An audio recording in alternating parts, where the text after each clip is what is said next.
Welcome to Conversations with Passion, the show that brings you the insights from people in the top of their field from around the world. On the show today, we have leadership development trainer Rebecca Carpenter. We can't just do affirmations on top of a bunch of stuff. Photography entrepreneur Kathy Duguay. And I didn't really know what I was going to do, but I knew I had to be an entrepreneur. The Learning Forum with Maureen Babin. Nutrition expert and former emergency nurse Gloria Askew. I reversed my own osteoporosis in 1 year with nutrients. And our featured guest today is none other than relationship guru and author of Men Are From Mars and Women Are From Venus, Dr. John Gray. They're blown out of the waters when they see that these differences really are very significant. But first, here is your host, the speaker that brings you closer to your dreams, Corey Poirier. Hello, everybody. It is Corey Poirier once again, and welcome to the latest edition of the Conversations with Passion radio show. It's 2014 Winter Olympic season in Sochi or Sochi. I'm sure one of the two ways I just said that I butchered the name, but I'm sure I came close on the other one. And I have to say that myself personally, I never got caught up in all the Olympic buzz over the years, but I find, and I hate to admit that, but it's true. I find though, during the recent Olympics, so Vancouver in 2010, and now this Olympics in 2014, the Winter Olympics, I'm getting more and more caught up and getting more inspiration from the Olympics and finding really it inspiring to see these people follow their passions and start finding that passion from such an early age in life. Of course, our conversations on this show are often about passion. The title of the show is Conversations with Passion, so it only makes sense that the conversations are about that. And I really feel that the Olympians, these are people that are following their passions from an early age, and we can get inspired from that and learn from that in terms of how, what it takes to actually live your purpose at the ultimate highest level. And so this year around, I was really inspired by many different Olympic competitions, but a big one for me was the women's bobsled team for various reasons. It's close to home for me. Heather Moyse was one half of the Olympic bobsled team.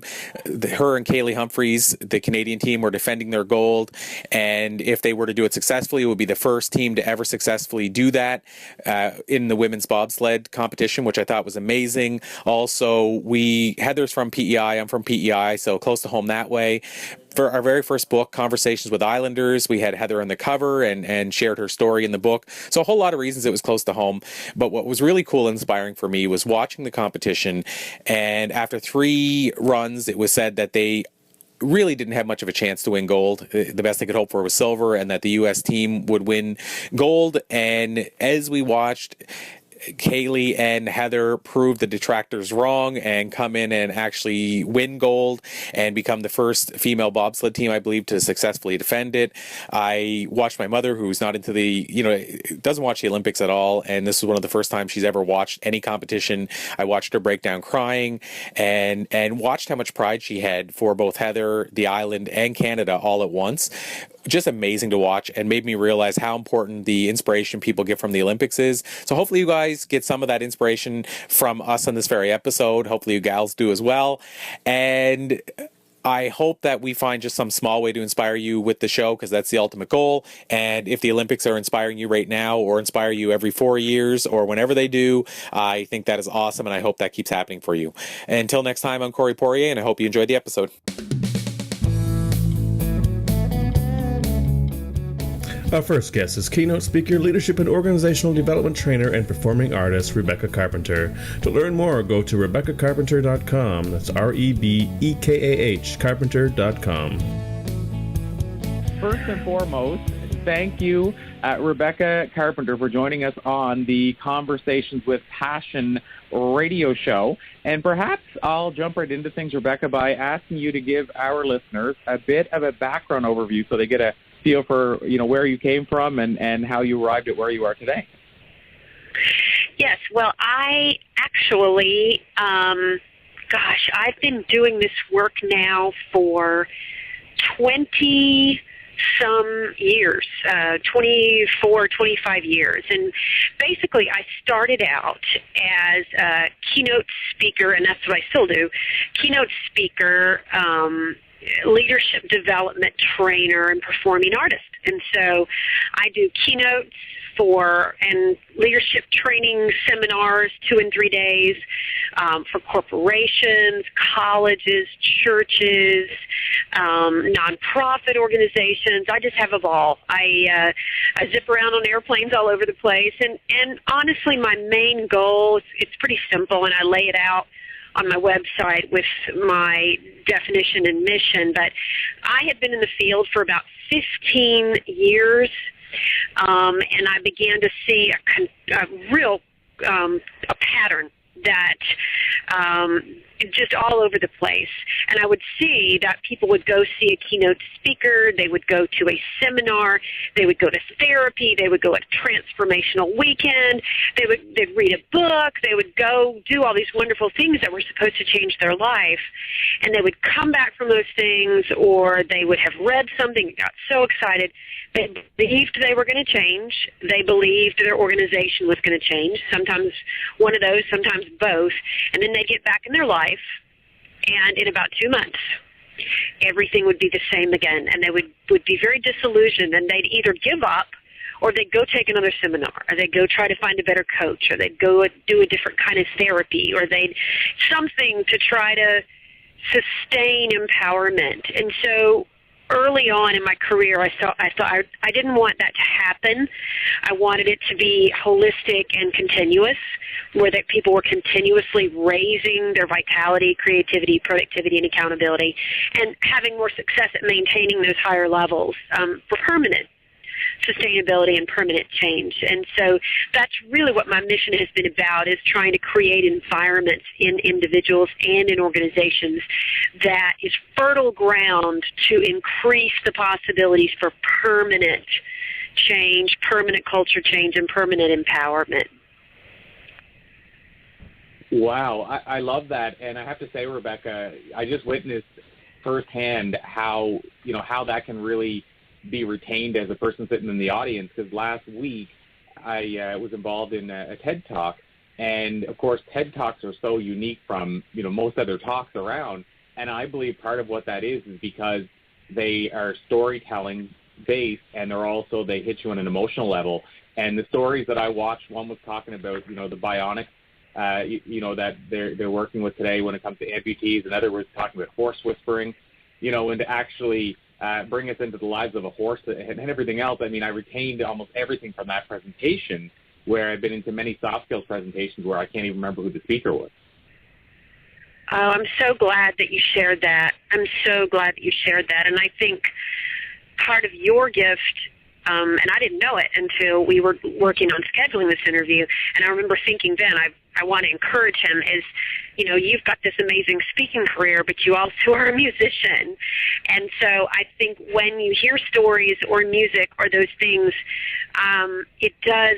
it takes you into it so deeply. I mean, we go to a presentation at work that's really important, and it's something we're supposed to do that's going to change the culture of the company. We might remember that for 6 months to a year. We go to a good movie, we buy it on DVD, we remember it, we talk to our friends. I mean, there's this amazing way that the arts have of going underneath. And I think if you can balance that with practical behaviors and paradigms that people can really see, they're going to be, I think, so much better to embody those and make those real in their life. So I think it's powerful that you went to those TED Talks and you saw how deeply the information can go in when the storytelling modality is part of that. It's very powerful. Oh, absolutely. And it's funny you say that, Rebecca, because my talk, I actually talked about what my background in the stand-up world, how I took what I learned that stand-up comics do, the ones that get standing ovations, and created that experience in my keynote. And since I made that change, the feedback I got has been tenfold over before I made the change. So just creating an experience there. Yeah, it's been wow. How did you? So you just were doing it one way, and then you decided, hey, I'm going to add this in, and then you just changed. Was it an abrupt change, or was it kind of you were doing that already? It wasn't abrupt, and it wasn't. It's funny. It was kind of over time, but I didn't even witness the change when it first started happening. What happened was as I was performing stand-up and also building my speaking career, I was subtly starting to do the things that I was doing in stand-up when I was bringing my speeches to life. But then what happened was once I recognized it, then I really started paying attention and making the change. So what happened was, I realized here's 4 steps, for instance, that stand-up comics do, or performers in general, musicians, to get standing ovations, and how can they be applied to my speaking engagement rather than just stand-up or music. So as I give you an example, Rebecca, it would be I don't do a talk presentation unless the client fills out a survey. And, I've had the odd circumstance where I've made the exception, but typically speaking, I won't do it without the survey. And part of that survey is I only make it, 4 or 5 key questions that I feel if I know the answers to these, I'm going to have a much better understanding about their company and industry. But the biggest part of it is one of my steps and they sound like basic steps, but, when you drill deep into them, you realize, as they say, common sense isn't all that common. So one of the steps is involving the customer, and that getting them to fill out that survey involves them. And when in some cases they'll get the executive team to fill it out, it involves them. So now they're involved in the experience and they've taken more ownership and they feel like they're part of the experience that's going to happen on that day, rather than me just showing up and saying, my name is Corey and it's good to be back in whatever city I'm in. I love that. Well, there's a couple things about what you said that I think speak to quality. Quality, and you're out there, you see things. There's times I shudder and I think I can't believe that person got paid to do that. And then of course I see so many of the other. There's lots of great people, so I don't think that's the majority. But you know what I'm talking about. And I think when you take the time to add that stand up into that, it's an art form to do that. Stand-up comedy, by the time they get their 45 minutes together, we're talking they've been at this for years. And so I think it's fantastic that you're taking that art form and you're melding it into those keynotes. I think it'll take the energy level and the engagement up tenfold. And I also love that you give out those evaluations, because what I hear in that and what I think is very powerful about it is that you are actually creating culture change, or what starts culture change, because so many places have people come in like you, like me, and then the top brass aren't even there. Or they're at a meeting, or they come in and come out. And so I love that you're doing that at the beginning, because what you're doing is getting them to be very visible and involved from the start at the top level. And I really admire that. Well, thank you so much. I really appreciate it, because, I made the change years ago, and, I've seen a lot of improvements from making the change, but as you said, a kindred spirit, somebody else who's doing likewise in terms of their approach, rather than just as a set it and forget it type thing. It means, it makes all the difference in the world to hear somebody who's also investing in taking a full approach rather than just a one-off. That makes all the difference. It means the world. And let me dive in, Rebecca, to a question I have, and then I want to kind of maybe delve into some of the topic ranges that you approach and the actual content itself. But before I do, I want to ask your opinion, because I don't know if we talked about this, but if we didn't, I'd love to get your feedback on it. It's something that I'm kind of passionate about, is the movie The Secret and the Law of Attraction. Not to put you on the spot, but I'll just ask you this question, and if you want, I can tell you my view first, or afterward. I'm open to that. But I want to get your thoughts on, if you watched The Secret or read the book or read about the Law of Attraction, what do you feel are the positives and maybe some of the negatives of people learning and discovering the Law of Attraction a few years ago when The Secret made it kind of every day? Right. No, I hear you.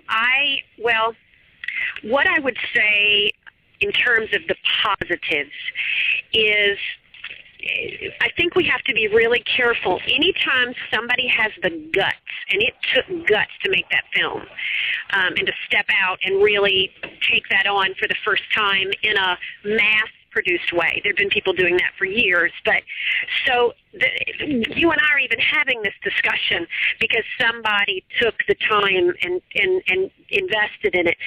So I think what it did, which is wonderful, is I think that it opened the conversation for how our thoughts, how our belief system, how our untapped, I think that prefrontal cortex part of the brain, that's our creative brain that they say we only use 5% of, it opened up the wonderful conversations about how that is used and can be used more effectively. And I think that in and of itself is absolutely incredible, and I give them kudos for that.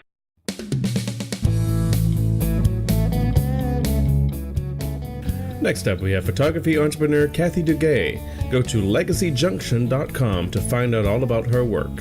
Here is Kathy Duguay. Thank you so much, Kathy Duguay. Hopefully I pronounced that right. You got it. Awesome. Thank you so much for joining us on the Conversations with Passion radio show. And first thing I'll do, perhaps I'll start by getting you to tell our listeners a bit about your background. And I know it's multifaceted. I know that's a lot of ground to cover. But just how did you get to where you are today? And how would you define yourself today in terms of who you are and what you do? Oh, dear. I know, it's a big How question. far back are we going? You can start if you want, just back to your career. Or... Sure. Well, I guess it's kind of important to sort of maybe start at sort of the university kind of years. I actually thought I was going to be a teacher. I'm not sure if you knew this, Corey. No. That was the plan. I did the whole English and psychology degree. I thought I was going to be a teacher. I thought I was going to, pursue that path. And there's nothing wrong with that path. I love teachers. I think they're great. But it just, I got the degree. I went out to University of Calgary, and I had the acceptance into the education program out there, degree in hand, and there was something in me kind of screaming, saying there's something else. I guess it was the entrepreneurial spirit combined with sort of a creative, passionate energy that I had.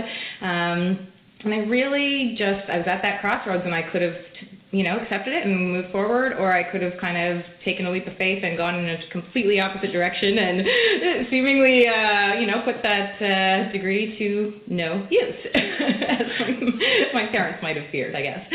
So I kind of took a leap of faith, and I didn't really know what I was going to do, but I knew I had to be an entrepreneur. So that was kind of what sort of the crossroads that kind of set me off in the entrepreneurial direction to start. So that's what really happened at first, and from there a few things kind of unfolded.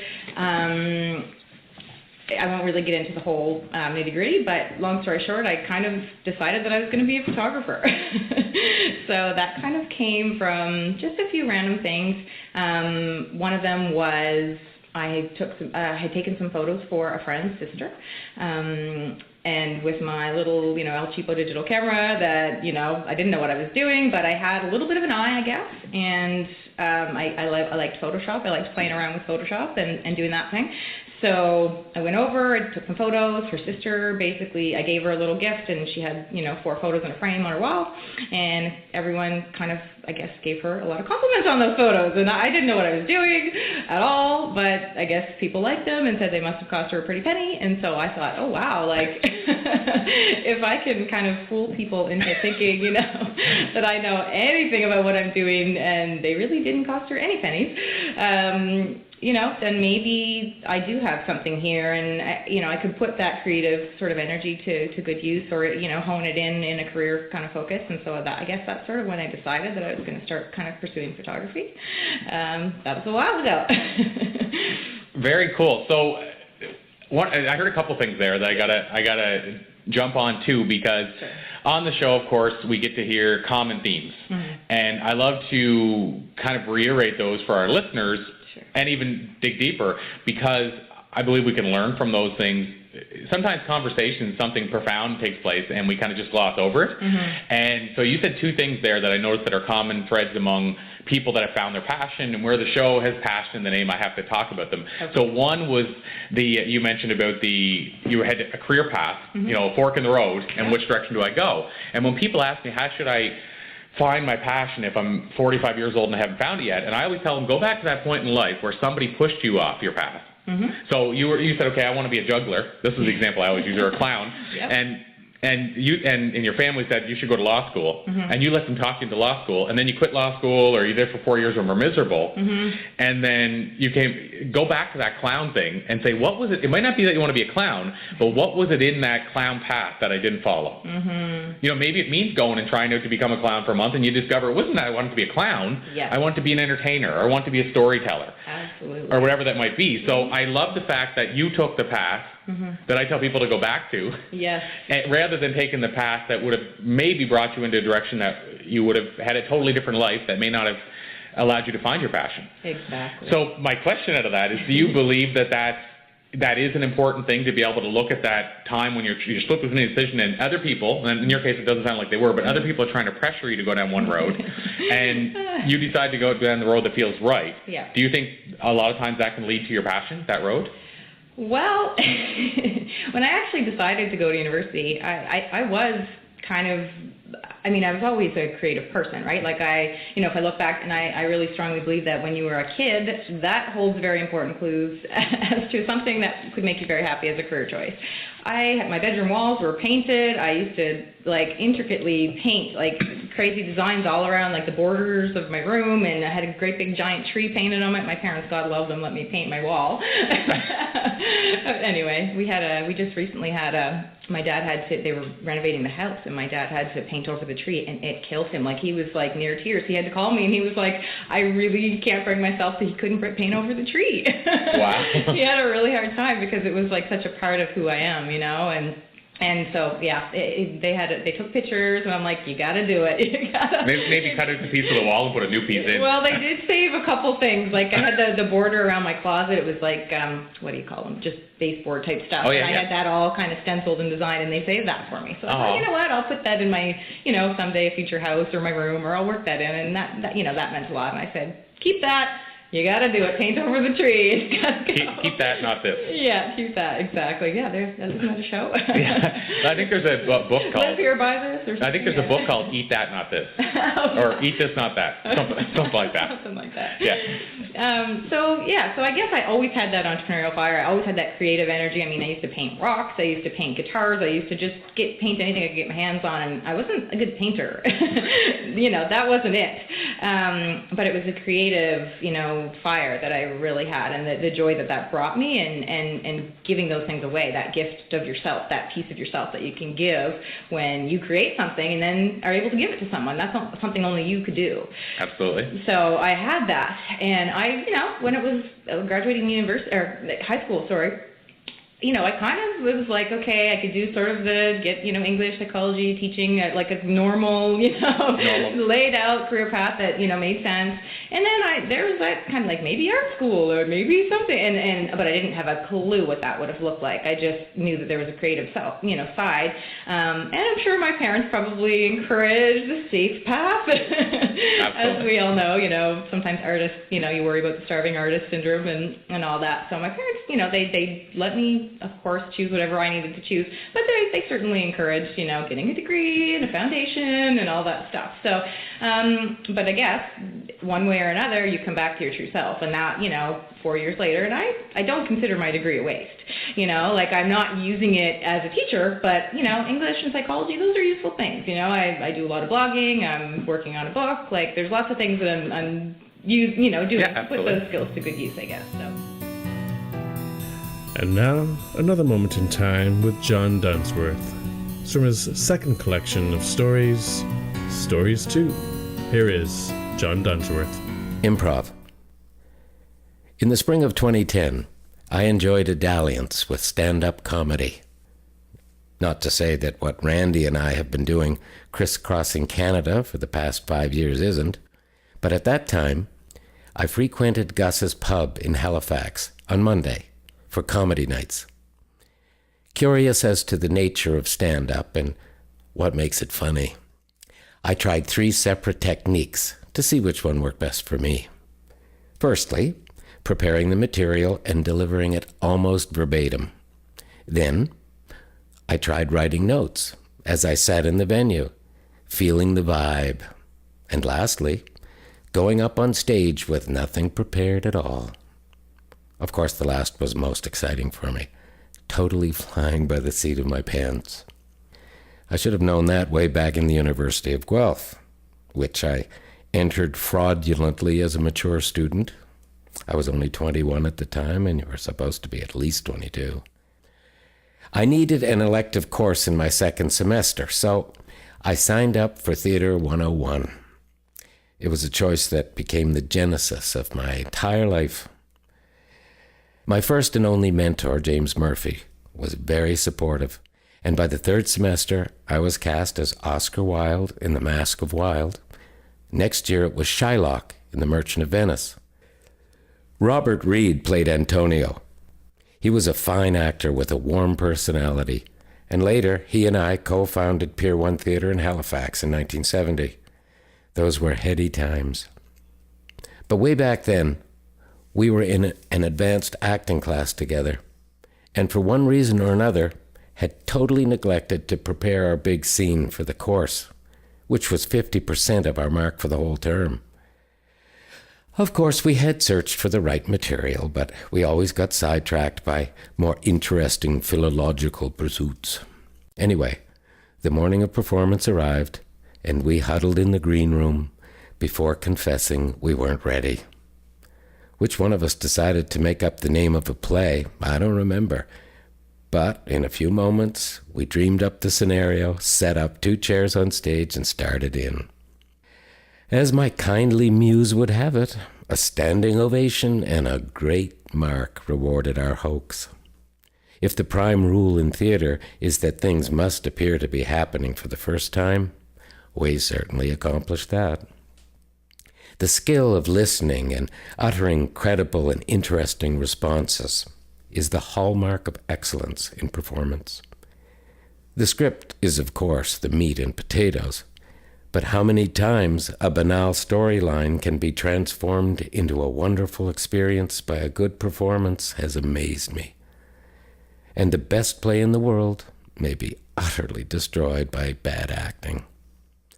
Verisimilitude, or the seeming truth, is always more captivating than the truth poorly told. This week's episode of The Learning Forum is brought to you by Maureen Babin from Amarak Financial. Go to amarakfinancial.com. And I guess if I were to ask you then, if we go one step further in terms of perhaps some of the common myths about the industry, in terms of, if we say perhaps it's to do with, let's say, people talking on the side of investing or managing the retirements and things like that. What are the most common myths you hear? Because I know there's a lot surrounding the industry. Oh my gosh, yeah, there are, and usually you'll find those at a cocktail party or at a party when people are getting together or at a social event, because it's a great topic. That and real estate are great topics to talk about, and everybody has their own opinion of it, and that's great, and I love the interest. But I also find a lot of people, the industry, honestly, it changes, usually on a daily basis. What you hear about the markets doing great now, or they're in down terribly, that's history. You've already seen that. It's already happened. That's why you know about it. So I find that a lot of people saying, well, I do this and this works for me, and that's great. And I hope it does. I don't want to see anybody, stumble or falter with their dreams and their plans. But I find that a real stumbling block to get over, is to have people listen and say, okay, I know what you understand and what you feel to be true. Maybe I can give you some ideas as to guiding you just a little differently and getting you closer to your goal. So this brings up a really important question on the investing side then. So what would you say to the average person, if they're coming to talk to you, and let's say we're dealing in their mind with an economy situation that they're thinking, oh, now's not the time to invest. What would you say to that person in terms of how they can make decisions that are still going to feel safe to them, but at the same time get in the game? Well, it's the best time to invest at that point. And I would suggest a dollar cost averaging effect. And what that's doing is putting money in on a controlled amount of time and a controlled amount on a monthly or regular basis. So what they're doing is they're buying on when the markets are down, they're buying more, but it's controlled, so when the markets are up, they're buying less. Timing. There's no such thing as timing. It's get into the market right away. And if you're dollar cost averaging as well, over the long term, you will see your investments, you'll make a much better rate of return than you would if you just said, okay, I have, $100,000 and I'm going to pop it in the markets today. Tomorrow, the markets could be down, and you would have bought on a lower rate. So I don't think it's such a thing as timing. I think it's just get in and do it. Just do it. Eat to save your life. This is the life's work of Gloria Askew. Gloria is in worldwide demand as a lecturer and authority on nutrition and supplements. Go to eattosaveyourlife.com. Here is Gloria Askew. First of all, welcome to the Conversations with Passion radio show, Gloria Askew. I wanted to bring you on the show to teach us a bit perhaps about health and wellness and talk about some of the things you've learned over the years. But first, I'll start, Gloria, by welcoming you onto the show and maybe asking you to tell us a bit about your background. Thank you so much, Corey. Well, I took my nursing, my RN in Saskatchewan, Moose Jaw, Saskatchewan, more than 2 years ago. And I've spent all my life in nursing, and specifically emergency nursing. I was the director of ER departments for quite a few years. In medicine, of course, we're taught to look for spider webs and not spiders. And so we treat symptoms and don't necessarily look for causes. And to me, that was a normal. And I met a cellular molecular specialist who actually taught me that the Hippocratic Oath was what he swore to, and he would never move away from it. So he included the human cell into his emergency practice. So he really was influential in making me think about food and nutrients and so on. So that's kind of where I started. So, and in relationship to that, Hippocrates was the father of all medicine, and what he said was, "Let food be thy medicine, and thy medicine be thy food." And we have moved so far away from that. It's powerful stuff. And maybe, Gloria, before we jump right into things, you can tell us about your book, because that's how I discovered who you were, and I love the book title, and I especially love the cover. So maybe you can tell us a bit about what brought you to decide to share this message in book form, and then maybe we'll delve into a bit about how you kind of got there from nursing to author. And well, my first book, of course, was The Secrets of Supplements, the Good, the Bad, and the Totally Terrific, because when I was starting my own practice, I needed to endorse some product to help people. So I did some research there, which we can talk about. My second book is Eat to Save Your Life. And it is interesting. The cover is the 6 hamburgers on a bun. It's actually a fast food outlet in Arizona called Heart Attack Grill. And that is what they serve, is that hamburger, 6 hamburgers with all of those artificial slices of cheese. And so what we did with that hamburger, I don't even know how you'd open your mouth to take in 6 hamburgers. Oh, and what they do is if you're over 300 pounds, they let you have that hamburger half price, which is really exploiting the situation. But we took that hamburger and photoshopped the devil's ears and the devil's tail onto that, turned one of those cheeses around so it looks like a tongue hanging out, and so that's really demonstrating how sad this picture is. I didn't even know that was a real hamburger. I just thought that you guys, that was the premise, was just to show us this is what we're doing to ourselves, but I didn't know it was based on a real hamburger. It's based on a real hamburger, and the staff in there are all girls, ladies, and they are dressed in some mechanism to represent a nurse. So they do have a little cap on, but their dresses are rather short.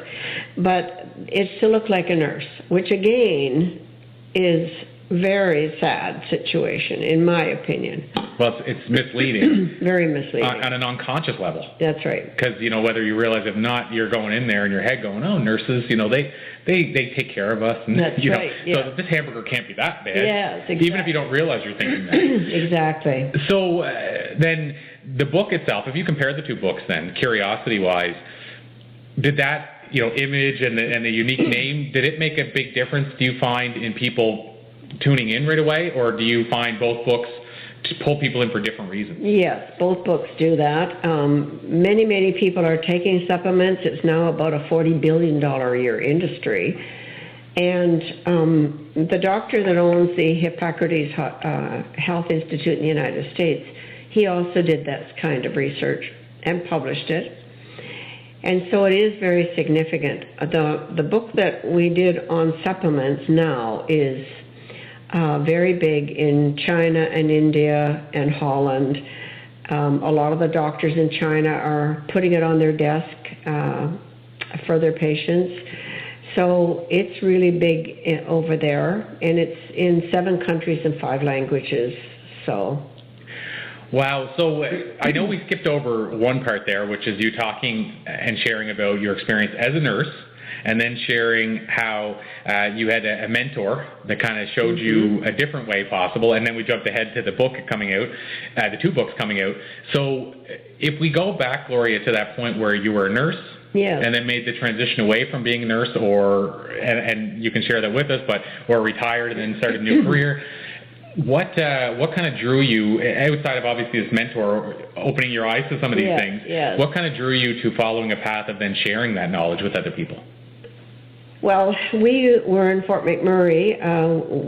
My husband was with Syncrude and I was the director of ER there. And then we were transferred to Calgary.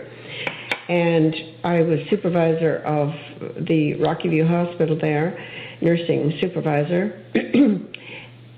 In Alberta, there are several complementary medical clinics. It's really, I believe, in my opinion, the way medicine should be practiced. A physician, of course, owns it, and he triages every patient.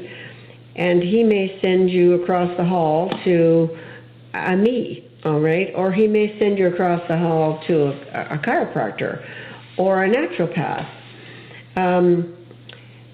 So there were 3 of those that had come to my attention in Calgary, and they all invited me to come and teach nutrition in their clinics. We had amazing results with the whole team, and we reversed type 2 diabetes every week. We reversed osteoporosis on a regular basis. I reversed my own osteoporosis in 1 year with nutrients. And so one day I thought, I need to touch a bigger audience. So I put together a wellness program and started to do some talks corporately. And then I got hired to go to Holland and the UK and several countries to speak, many American cities, most Canadian cities.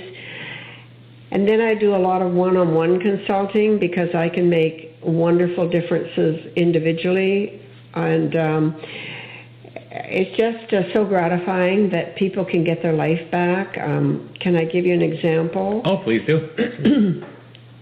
I get about 2 of these emails every day somewhere in the world. I do a lot of these on Skype too, from London, England, and Dubai, and Mexico. And there's a nurse that was referred to me from Mexico. She lives there. I don't know her. Anyway, she said, oh, please, your name's been given to me. Would you help me? And because I've also studied in the bariatric medical field, which is the medical specialty of obesity and metabolism, and I can talk more about that. Anyway, I put her on this program. She was in bed. She couldn't get out of bed, 330 pounds. And she's only 5'6" or 7 or even that. Anyway, 3 weeks, in 3 weeks, she was up, as she had lost 18 pounds, which was fluid, because she had so much fluid built up in her lymphatics in her legs. She's a month now, and she's up walking, she's swimming, and the other day she was out serving the poor. Wow. And, I mean, this is so exciting. It isn't me. It's the information that I'm able to give her that's all based on medical principles. So this brings up a question that, to me, and I'm big on this whole idea of human behavior and how we got here, and not necessarily changing it, but studying it, like to understand why does the person do this or that. So based on a lot of experience in your case of watching this happen, why do you feel personally that we're into such a jam now when it comes to things like obesity and what have you, whenever the answers are out there? Like, do you think it's just that it's hard to change as people? Or? It's hard for people to, people are so driven by advertising. And, I mean, the fast food restaurants, so much sugars, children are drinking pop. If a child drinks one bottle of pop a day for 1 year, just one bottle, they will actually consume 50 pounds of sugar. And this is killing them. We're seeing type 2 diabetes in 4-year-olds today, which has never been heard of in mankind. But many of these children never see a normal meal that's actually fruit and vegetables and meat and whole grains. It's all white flour, white sugar, white candy, all of these kinds of things that are so destructive. Corey, there's so much talk today about depression and ADD and ADHD and people shooting each other and people angry and people committing suicide. Nobody is looking at their food, Corey. They're looking at putting a psychiatrist in the schools. They have panels on the television, but they don't address their food. Yeah, and you can share your thoughts. And something you just said, Gloria, that really spoke to me is yesterday I did an interview with Lil McPherson of the Wooden Monkey. A lot of our listeners will know Lil because she's a high energy, popular guest. And Lil, I asked her, I said, Lil, I want to drill down into some takeaways because it's great to talk about the theory of it or why it's happening, but Lil, let's give our listeners a couple of takeaways that they could start changing. And she said it's hard because there's so much to tackle, but she said the things I would say to people if they want to start looking at how they're eating and what they're doing in their life and making a change, she said I would tell them to Google and start looking at their white flour, white sugar, and oils.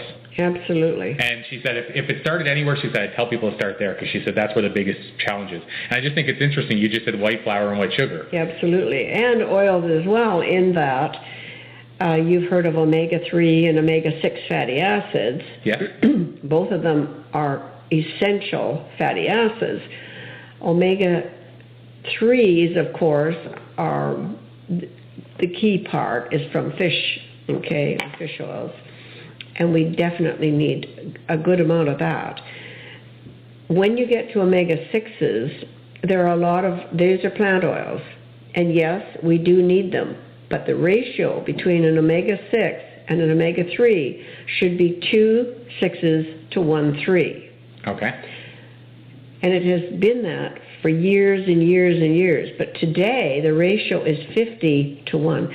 50 of omega-6s to 1 of omega-3s, which is causing massive amounts of inflammation because people are eating all of the junk that's got all of these oils in them, as well as they're making it in their salads, and they're cooking in them. And the best oil to cook in is actually a certified organic coconut oil. It has a high burn point, so you don't get the oxidation, you don't get the free radicals. Olive oil is a wonderful oil if it's the healthy kind, but it's for salads. It's got a low burn point. Now, just out of curiosity, and I only ask this more for me, I guess, and hopefully other people listening, that that actually consume certain types of salad and wondering what to put on it, I use extra virgin organic olive oil. That's is that right. is that a Yes. good thing for salad? Good. For spinach salad? Yes, Okay. and it's very good also if you add a balsamic vinegar. Okay. Even apple cider vinegar. Yes, and so those are very healthy to put together, and then some nice herbals and garlic. So, yeah. So if we go to that, then the challenge, but also, like I said, the flour, the sugar, the oils, and what have you. Obviously, that's crucial. And then you talked a bit earlier about supplementation, and whether we supplement or not. Why? Because you said even in the book name, the reasons for supplementing, it sounded like in the book were all good things if you get the right supplements, of course. That's right. So why is it important then to supplement? Do you feel that our food now is depleted to a point where we need the supplements, or what are your thoughts on supplementation? Well, when I was doing my research, we didn't need to supplement 50 years ago, okay? But I had to know, what does that word really mean? How many people actually, when they go into a store to buy a supplement, do they honestly say to themselves, consciously, what is it I'm planning to do? What do I think is a benefit? And so I had to take the word, and if you look up the word, it means to make something complete or make it whole, which implies then, doesn't it, that there's something wrong with our food. It obviously isn't whole if you need to make it whole. Adventures with Corey. Hello, everybody, and welcome to this edition's Adventures with Corey. You may or may not know, I may have shared it on a previous episode, or you may have read it in my one of my blogs or on one of the social media pages, but I'm in the studio, or I just finished being in the studio recording my latest CD. The recording side is already done now, and now it's just a waiting game on the production side. But why I bring this up as it relates to my recent adventure is, as I was going to record the CD, the place where I was recording it was, for lack of a better term, in the middle of nowhere. And I was on my way to the location. I was running late, and I was, mainly because of the weather that we were hit with at the time, trying to find the location because of the way it is rural where I was at. The street numbers end randomly and then start again at a different point or up the road in a different turn. So I was having a tough time finding the place. So all in all, I was supposed to be at the studio at 9 o'clock ish, and here it was 11, and I was still trying to get there. A 2-hour drive to get there from my, the place where I was originally leaving from. And ultimately, what ended up happening after I was already 2 hours behind, mainly because, again, the way the roads were working, the weather that was on the road delaying things, and I ultimately ended up getting pulled into the ditch. I had pulled to the side of the road, and it was very misleading. How soft the snow was, even at the edge of the road, and my car ultimately just slid sideways into the ditch. And why I bring this up is because it was at that moment that I had a choice to make. Should I call off the day after all this, fighting the weather, and I had a cold at the time as well, fighting the fact that it was almost impossible to find the address. I was even calling the producer, asking him for directions, and we were struggling because I wasn't familiar with the area. And now all of a sudden the car goes in the ditch, which, I'm going to be calling, hopefully, let's say, for example, CAA, and it could be 2 hours by the time I get out, and we're supposed to be done recording probably around 3:30 or 4, so I'm looking at maybe 1:30 or 2 before I even get out of the ditch to find the place. And why I bring this up is because ultimately I had no intention whatsoever of giving up. I ultimately said at that point, I said, well, this is just going to mean that I'm going to have to work smarter once I get to the studio, and I'm going to have to find a way to make the day really count. And so I was lucky enough to wave down a passerby who had a truck, and he said, "Do you want me to pull that rig of yours out?" And he did pull it out, and even better than that, he was able to give me directions to the location of the studio, and I was able to make my way to the studio and get there in record time compared to what the original part of the day held. Ultimately, started recording at around 1 o'clock, and out of the 4 recording days, that ended up becoming one of the best, most efficient, and most effective recording days, only because I chose to take the attitude that the event wasn't going to dictate a negative outcome for me. So I've talked before on the show about the importance of that equation, E plus R equals O, the event you're hit with plus your reaction equals your outcome. And I chose that the event I couldn't control, getting lost, getting pulled into the ditch, but what I could control was my reaction. And I chose to remain positive and find a way to be more efficient. As we started the recording that day, we actually finished 4 songs in record time that afternoon, at least the recording side of just my guitar and vocals. And we ended up having a very productive day. And the rest of the recordings, we were hit with other similar things, i.e. one of my guitarists being sick, another, my bassist being hungover, me fighting a cold throughout the whole recording session pretty well. And you know what? When I talked to the producer, he said it was one of the smoothest recording processes he has actually encountered. So again, I believe firmly that we're going to get hit with events that we can't control, but we do get the opportunity to control our reaction. And these adventures that I experienced on the way to recording the latest CD once again demonstrated that to me. And hopefully you guys can find a way to apply this in your life, and hopefully you gals can as well. I will talk to you next time. Again, I'm Corey Poirier. John Gray is the leading relationship expert in the world. His relationship and health books have sold over 50 million copies in 50 different languages. His groundbreaking book, Men Are From Mars, Women Are From Venus, is the best-selling nonfiction book of all time. Need a little help with your relationship life? Go to marsvenus.com. Here is John Gray. Thank you so much, John Gray, for joining us on the Conversations with Passion radio show. And John, I'd love to start out by first asking you, I mean, I know a lot of people know you from the Men Are From Mars book, but maybe you can take us a bit further back than that and tell us how this whole thing got started and maybe a bit about your background. Well, Men Are From Mars, Women Are From Venus has continued to be a phenomena in terms of sales and interest by people. It was at the time where we really had taken a wrong turn, where everyone was thinking that men and women are the same. And the right turn was we should be equal and we all deserve equality. But in terms of understanding diversity, we don't want to close our eyes to the fact that there is a wide gap of diversity between men and women.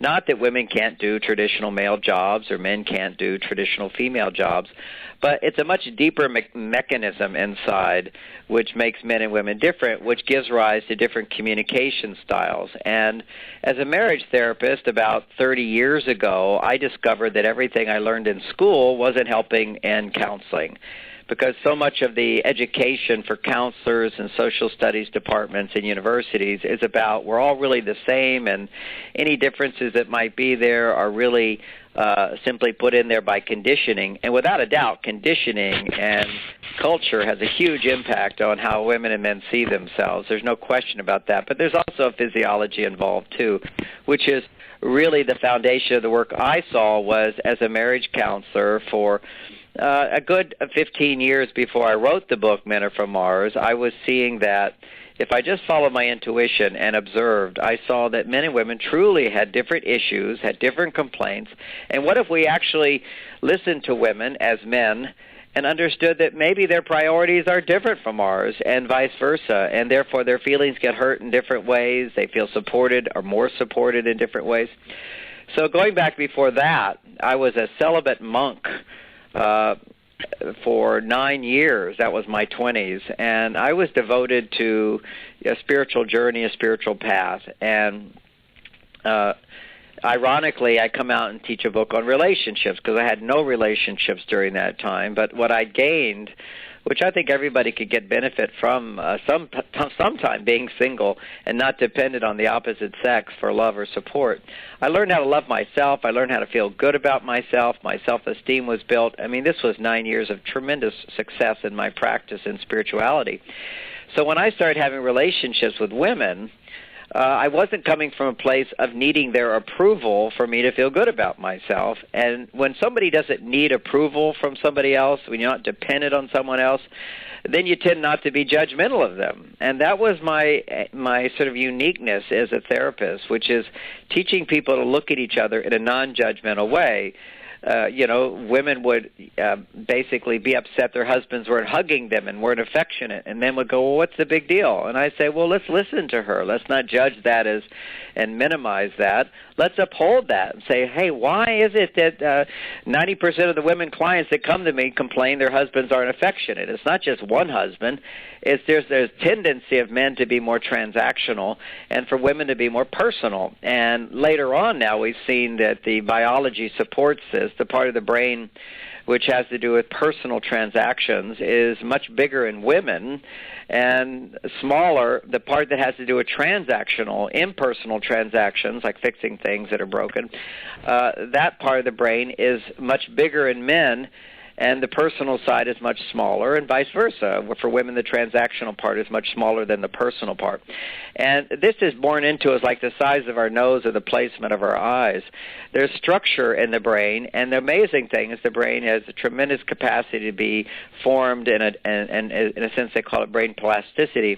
So we can be adaptive, we can adjust, we can shift, but we still don't change the size of our nose, so to speak. And there are these basic biological foundations.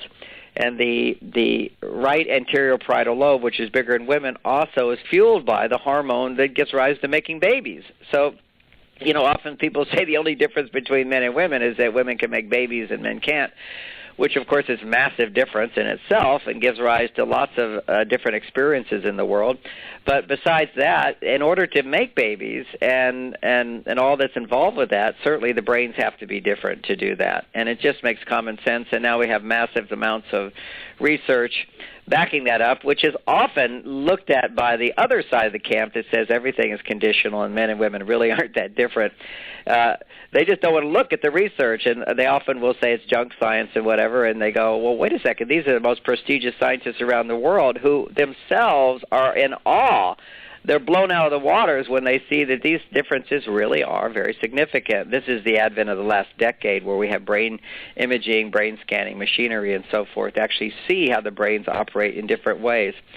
But the reason there's so much resistance to this is there are about 10% of women who happen to be born with very high testosterone levels.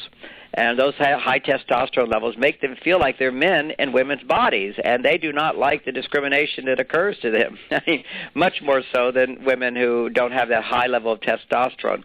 The average male, if we look at averages, they have 30 times more testosterone than women. And testosterone is, of course, one of the major factors that makes men different from women.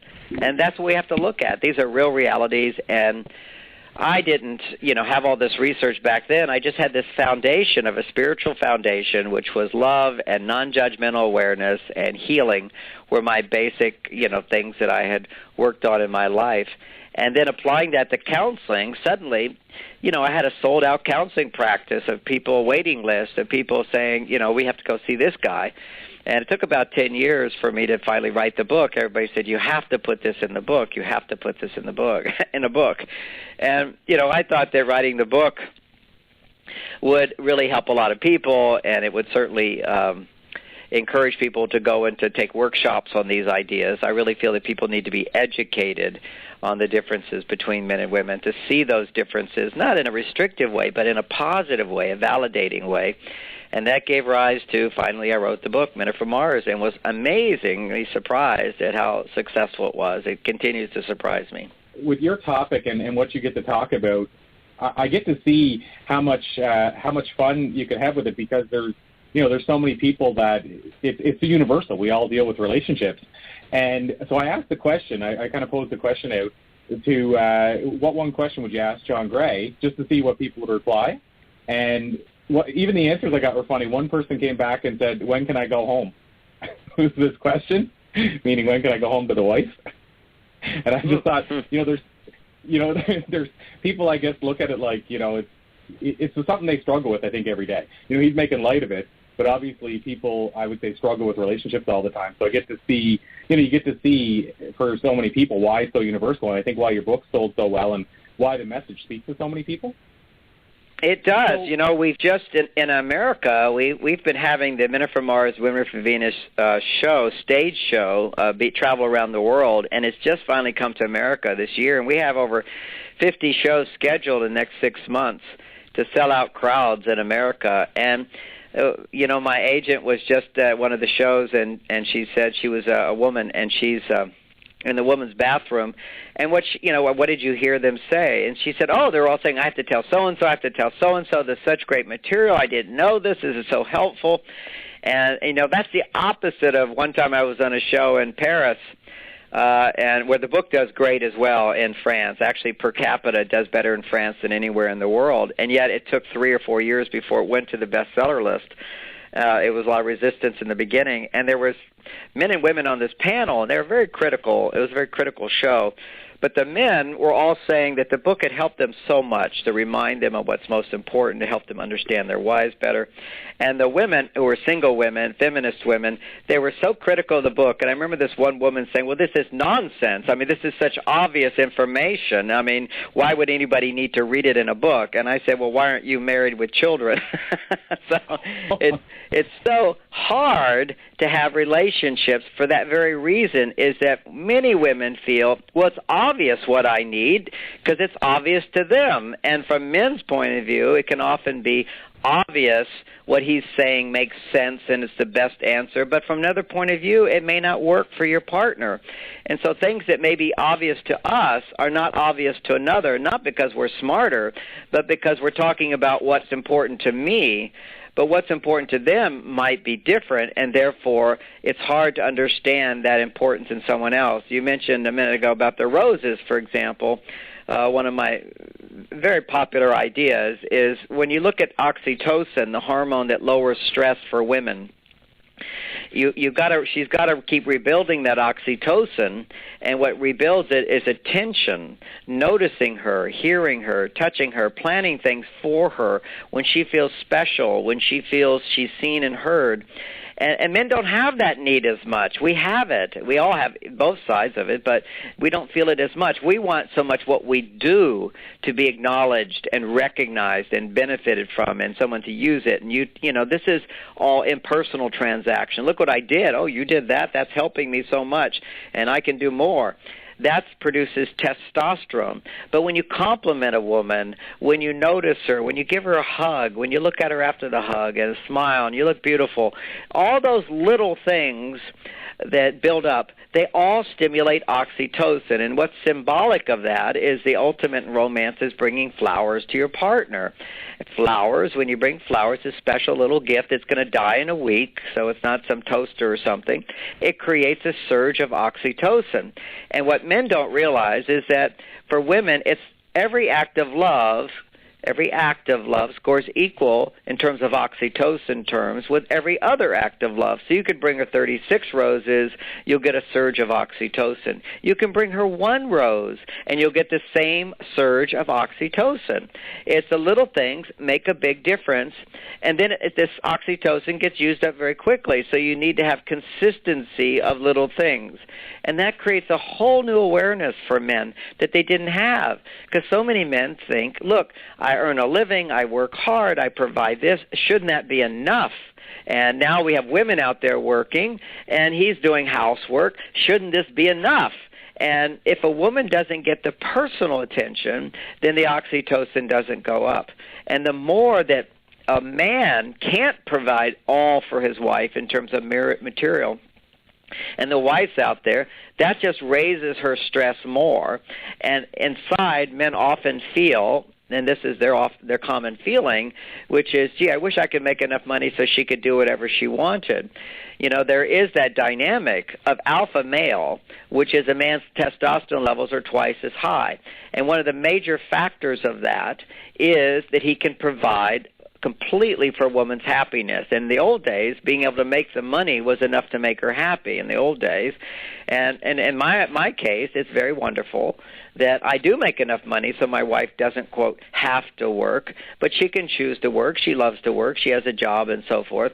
And, one of the obstacles I had to overcome was the frustration of when I see my wife frustrated with her job, my reaction is I don't say it anymore, but my reaction inside is get rid of that job. If it doesn't make you happy, do something you want to do. You don't have to do it.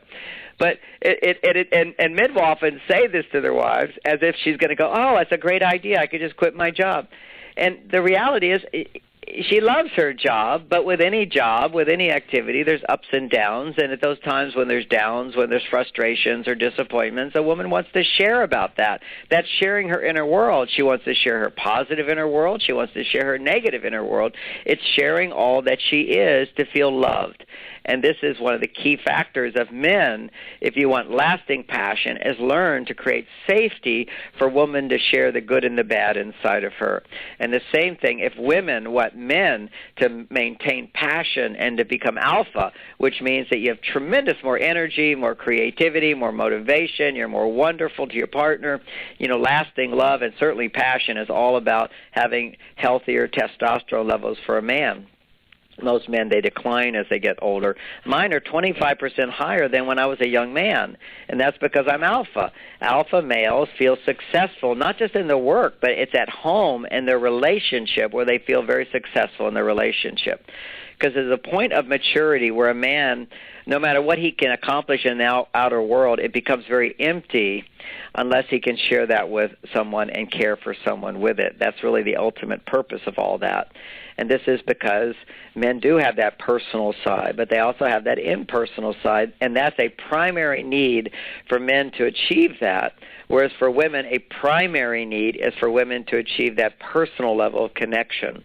And with these new awarenesses, we really have a chance of fulfilling the new vision of relationships, because that's why there's so much divorce. That's why there's, so many people not getting married, is that our expectations for what we want in our relationships, our expectations are so much higher than ever before. We intuitively sense that I can have that, but we do not know how to get there. And that then creates even more dissatisfaction because they don't have somebody telling them, hey, this is how you do it. I've done it, and I can show you that you do this, look at it this way, you're thinking of it this way, try it this way. I've devoted my life to this, and so I can help people in that learning curve do it a lot faster. Well, guys and girls, there you have it. The latest edition of the Conversations with Passion radio show. A lot of takeaways again this time, everybody, but I thought I'd just share the three that really spoke to me this time around. First one was during our conversation with Rebecca Carpenter when we talked about the importance of permanent insight, permanent knowledge, permanent takeaways when it comes to our learning. I love the fact that she has strived to find ways to make sure as a speaker when she's sharing insight and knowledge, and as a facilitator and trainer, that it's permanent rather than just a one-off that people at the time get inspired by, but then perhaps forget not long after. And I feel that that's something we can all find ways to incorporate into our lives, to find ways to make sure when we do gain knowledge or insight, whether it's through a seminar or a book, wisdom from somebody that we talk to, from a speaker, whatever it might be, that we try to find a way to make it permanent and to make it stick.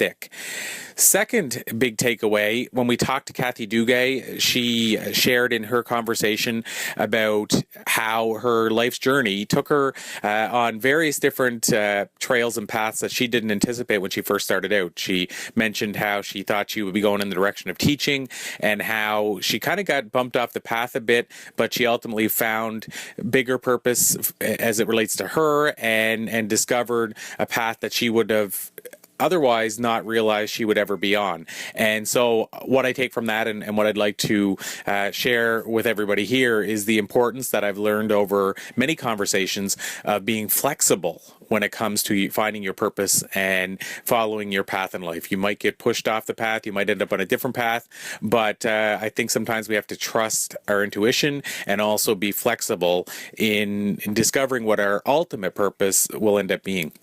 Finally, during our conversation with John Gray, I loved when John, which he talks about, of course, in his book, and he talked in the interview as well to this, the power of when you do multiple things for people, it has a lot bigger impact than when you just try to do one big thing for maybe that same person or those people. So I love the idea. He gave the example of buying one rose on multiple occasions for a person means a lot more to them than buying a dozen roses once. And he talked how it relates to serotonin and how that actually works and why it actually impacts us in a bigger way when small actions are taken multiple times, whether we're on the receiving end or the giving end, why the receiver actually, it makes a bigger impact on them if you're doing small actions multiple times rather than that one big action.